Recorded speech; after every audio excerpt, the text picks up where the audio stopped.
జంగారెడ్డిగూడెంలో తపస్ public school విజయోత్సవం నిర్వహించారు. తపస్ public school ఏర్పాటు చేసి సంవత్సరం పూర్తి కావస్తున్న సందర్భంగా ఈ కార్యక్రమానికి సిబిజై జాయింట్ డైరెక్టర్ లక్ష్మీనారాయణను ముఖ్య అతిథిగా పాల్గొన్నారు. విద్యార్థులు చేసిన మార్చ్ ఫాస్ట్ ను ఆయన స్వీకరించారు. అనంతరం విద్యార్థులచే ఆయన మొక్కలు నాటారు. విద్యార్థుల కోలాహలాల మధ్య ఆయనకు ఘన స్వాగతం పలికారు. తపస్ స్కూల్ ప్రాంగణంలో ఏర్పాటు చేసిన తపస్ విజయోత్సవ కార్యక్రమానికి విచ్చేసిన లక్ష్మీనారాయణకు విద్యార్థులు, వారి తల్లిదండ్రులు కరతాళ ధ్వనుల మధ్య ఆహ్వానం పలికారు. ఆయన చేసిన కృషిని తపస్ స్కూల్ చైర్మన్ దాకరపు చరిత్రను ఎల్ఈడిపై చిత్రీకరణ రూపంలో ప్రదర్శించారు. నింగి వరకు తపస్ స్కూల్ విద్యార్థులు విజయాలను చేరుకోవాలని ఆశిస్తూ గాలిలోకి బెలూన్స్ ను ఎగురవేశారు. సభా ప్రాంగణంపై జ్యోతి ప్రజ్వలన చేశారు. వివిధ పోటీలలో రాణించిన విద్యార్థులకు జ్ఞాపికలను అందజేశారు. తపస్ పబ్లిక్ స్కూల్ ఆధ్వర్యంలో ఆయనను సత్కరించారు.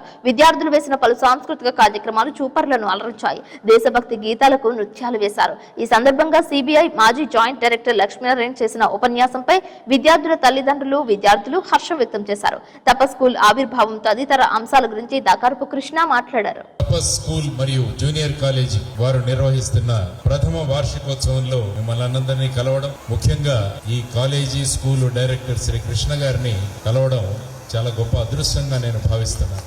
ఎందుకంటే రాజమండ్రి నుంచి జంగారెడ్డిగూడెం వచ్చే వరకు వారి సోదరులు మూర్తి గారు నాకు అనేక విషయాలు చెప్పారు. వారి తండ్రి 5 ఎకరాల పొలంలో రైతు అని, తర్వాత వాళ్ళ సోదరులు ఎవరు కూడా కష్టం కలుగుతుందని వారు చదవకుండా మన ఇంటి నుంచి ఒకరిని చదువులో బ్రహ్మాండంగా ముందుకు తీసుకువెళ్తే సరిపోతుందని ఆ విధంగా కృష్ణ గారిని ఈ స్థాయికి తీసుకురావడం, వారు చేస్తున్న శ్రమను చూసి తను కూడా చార్టర్డ్ అకౌంటెన్సీలో గొప్ప ర్యాంక్, ఐసిడబ్ల్యూఏలో కూడా మంచి ర్యాంక్, తర్వాత రోటరీ క్లబ్ లో అద్భుతమైన సేవలు అందిస్తూ తన వంతు కర్తవ్యంగా ఈ సమాజాన్ని మార్చాలి. ఈ సమాజాన్ని మార్చాలంటే అది కేవలం విద్య ద్వారా మాత్రమే సాధ్యమవుతుందని ఒక తపస్సు చేసి తపస్సు అనే ఈ స్కూలు మరియు కాలేజీ ఇక్కడ ప్రారంభించడం చాలా గొప్ప విషయం. చరిత్ర ఒకసారి తీసుకుంటే ఇలాంటి వ్యక్తి రాజులు ఆ కాలంలో దుర్మార్గాలు చేస్తుంటే ఆ రాజులను గద్దె దించాలంటే నేను కూడా ఒక విశ్వవిద్యాలయాన్ని స్థాపించాలన్న ఉద్దేశంతో నలంద విశ్వవిద్యాలయాన్ని స్థాపించి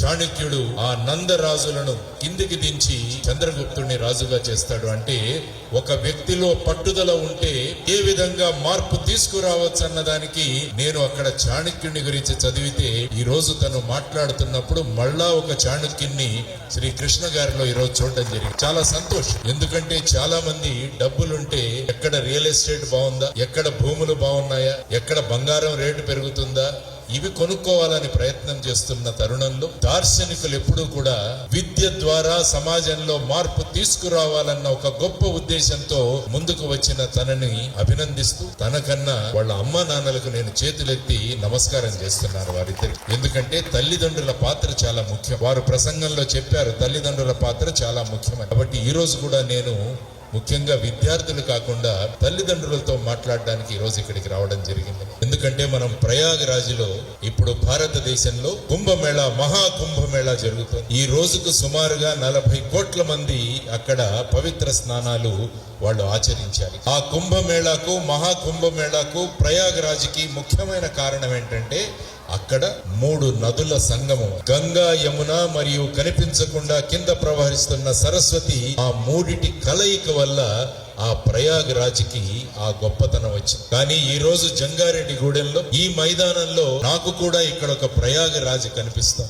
దానికి ప్రధానంగా తల్లిదండ్రులు, ఉపాధ్యాయులు, విద్యార్థులు, ఈ ముగ్గురి కలయిక మరి ఒక ప్రయాగరాజ్ని ఇక్కడ నాకు కళ్ళ ఎదుట కనిపిస్తుంది. కాబట్టి మనం ఆ విధంగా మన ముగ్గురం కలిసి పని చేస్తే ఏ విధంగా ప్రయాగరాజ్కు ఒక గొప్ప పేరు వచ్చిందో జంగారెడ్డిగూడెంలో ఉన్న మన తపస్సు స్కూల్కి, కాలేజీకి ఆ విధంగా కేవలం ఆయన భారతదేశంలోనే గొప్ప విశ్వవిద్యాలయం కావాలని కోరుకోవట్లేదు. మన విద్యార్థులను గ్లోబల్ సిటిజన్స్ గా తయారు చేయాలి. మన విద్యార్థులు ఇక్కడ పోటీ పడడం కాదు, సింగపూర్ లో విద్యార్థులతో, అమెరికాలోని విద్యార్థులతో పోటీ పడాలని ఆ విధమైన దార్శనికతతో ఆయన స్థాపించిన స్కూల్ ను చూస్తుంటే ఖచ్చితంగా కొన్ని సంవత్సరాల తరువాత ఆయన చెప్పినట్టుగా భారతదేశం ఏదైతే 73వ ర్యాంకులో ఉందో దాన్ని మొదటి ర్యాంకుకు తీసుకువెళ్లాల్సిన బాధ్యత మనందరి మీద ఉందని మనం అందరం కూడా ఆలోచించాలి. వార్షికోత్సవ మహోత్సవానికి చేసినటువంటి ముఖ్య అతిథి, ఆయన పేరు చెప్తుంటేనే చాలా గర్వంగా ఉంది, శ్రీ వివి లక్ష్మీనారాయణ గారికి స్వాగతం, సుస్వాగతం. అలాగే వేదిక ముందున్నటువంటి పెద్దలు రోటరీ క్లబ్ జంగారెడ్డిగూడెం అధ్యక్షులు కూడా రామ్ గోపాల్ గారికి, సిటీ కేబుల్ ఎండి పాలపర్తి శ్రీనివాస్ గారికి, పెద్దలు పారేపల్లి రామారావు గారికి, కాలనీడి రాంబాబు గారికి, మిగతా పెద్దలు ఎంఎస్ఆర్కి, వీళ్ళందరికీ కూడా పేరు పేరున ధన్యవాదాలు తెలియజేసుకుంటూ, స్థాపించిన మొదటి సంవత్సరంలోనే రికార్డు స్థాయిలో 423 అడ్మిషన్లు స్కూల్కి, 140 అడ్మిషన్లు జూనియర్ కాలేజీకి అందించిన తపస్ తల్లిదండ్రులందరికీ కూడా పేరు పేరున ప్రత్యేకమైనటువంటి ధన్యవాదాలు తెలియజేసుకుంటున్నాం. మొట్టమొదటి వార్షికోత్సవానికి వృత్తిలోనే కాదు, సమాజం కోసం, దేశం కోసం పనిచేసేటటువంటి ఒక లెజెండరీ రోల్ మోడల్ని తీసుకురావాలి. ఎవరిని తీసుకొస్తే బాగుంటుంది అనుకున్నప్పుడు, ఇప్పుడున్నటువంటి ప్రస్తుత కాలంలో మనం యువతని దేశవ్యాప్తంగా ప్రభావితం చేయగలిగేటటువంటి వ్యక్తుల్లో స్వామి వివేకానంద, అబ్దుల్ కలాం, అలాగే ప్రొఫెషనల్గా కూడా కిరణ్ బేడి, ఇలా చెప్పుకుంటూ వస్తే జేడి లక్ష్మీనారాయణ గారు కూడా ఒకళ్ళు అందులో. అలాంటి ఒక గొప్ప వ్యక్తిని, ఒక లెజెండరీ పర్సనాలిటీని ఈ రోజున మనం భీష్మ ఏకాదశి రోజున జంగారెడ్డిగూడెం తీసుకురావడం నిజంగా మనం చేసుకున్నటువంటి పూర్వజన్మ సుకృతం. పిల్లలకి చెప్పాల్సిన మాటలు మేము మీటింగ్స్లో చెప్తాం కాబట్టి తల్లిదండ్రులను ఉద్దేశించి నాకు ఇచ్చిన టైంలో కొన్ని అంశాలు మీతో ప్రస్తావించాలి. తల్లిదండ్రులందరూ కూడా జాగ్రత్తగా వినాలి.